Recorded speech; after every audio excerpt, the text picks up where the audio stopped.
Test cricket போர் அடிக்குதுன்னு one day cricket ஆரம்பிச்சாங்க. இப்போ ஒன் டேவும் போர் அடிக்குதுன்னு T20 ஆரம்பிச்சிட்டாங்க. T20யோட சக்ஸஸே இந்தியன் பிரீமியர் லீக் ஆரம்பிச்சது தான். இந்த ஐபிஎலுக்கு இன்டர்நேஷனல் பிளேயர்ஸ்லாம் கோடிக்கணக்கில் சம்பளம் வாங்கினாங்க. இதனால எல்லா பிளேயர்ஸும் ஐபிஎலுக்கு விளையாட ஆர்வம் காட்டினாங்க. இந்த ஐபிஎலோட சக்ஸஸை பார்த்து பல கிரிக்கெட் போர்ட்ஸ் T20 லீக் ஆரம்பிச்சாங்க. ஸோ கிரிக்கெட் கேமும் பிஸ்னஸும் ஒரே நேர்கோட்டில் போகிறது தான் இதுக்கெல்லாம் ஆரோக்கியமாக இருக்கும். இந்த நிலையில் ஐபிஎல்ல பாகிஸ்தான் வீரர்கள் விளையாடுறதே இல்லை. அதே மாதிரி தான் இந்திய வீரர்களும் மற்ற லீக்கில் விளையாடுறதில்ல.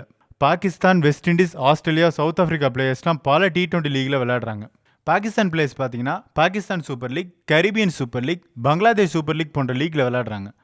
இப்போது மற்ற கிரிக்கெட் போர்டு நடத்துகிற T20 லீக்கில் விளையாட பாகிஸ்தான் பிளேயர்ஸ் அந்த நாட்டு கிரிக்கெட் போர்டோட தடையில்லா சான்றிதழ் வாங்கணும், அதாவது NOC. ஆனால் இப்போது அந்த NOC கொள்கையிலேயே ஒரு மாற்றம் கொண்டு வந்திருக்காங்க. அது என்ன புதிய மாற்றம்னு பார்த்தீங்கன்னா, பாகிஸ்தான் கிரிக்கெட் போர்டு ஒப்பந்தம் செய்திருக்கிற பிளேயர்ஸ் வருஷத்துக்கு 2 T20 லீக்கில் தான் விளையாடணும். அதுக்கு மேலே விளையாட முடியாதுன்னு பாகிஸ்தான் கிரிக்கெட் போர்டு தெரிவிச்சிருக்காங்க. இப்போ பார்த்தீங்கன்னா பாகிஸ்தான் பிளேயர்ஸ் பெரும்பாலும் பாகிஸ்தான் சூப்பர் லீக்கில் தான் விளையாடுவாங்க. இதை தவிர்த்து எக்ஸ்ட்ராவாக ஒரே ஒரு லீக்கில் தான் விளையாடுற நிலை ஏற்பட்டிருக்கு. ஏற்கனவே பாகிஸ்தான் பிளேயர்ஸ்க்கு சம்பளம் குறைவு.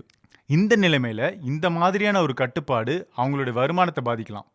சயித் அன்வர், அமீர் சோஹில், இஜாஸ் அகமத், ரமீஸ் ராஜா, ஜாவித் மியாந்தத், வாசிம் அக்ரம், இந்த மாதிரியான வேர்ல்டு கிளாஸ் பிளேயர்ஸ் இந்த பாகிஸ்தான் டீம் இப்போ இப்படி இருக்கிறது ரொம்பவே வருத்தமா இருக்கு. ஆனா அதிக வேலைப்பளு மற்றும் காயம் காரணமா தான் இந்த முடிவு எடுக்கப்பட்டதா பாகிஸ்தான் கிரிக்கெட் வாரியம் சொல்லியிருக்காங்க. ஸோ பாகிஸ்தான் கிரிக்கெட் போர்டு செஞ்சது தப்பா ரைட்டான்னு உங்களுடைய கருத்துக்களை கமெண்ட் செக்ஷன்ல போடுங்க.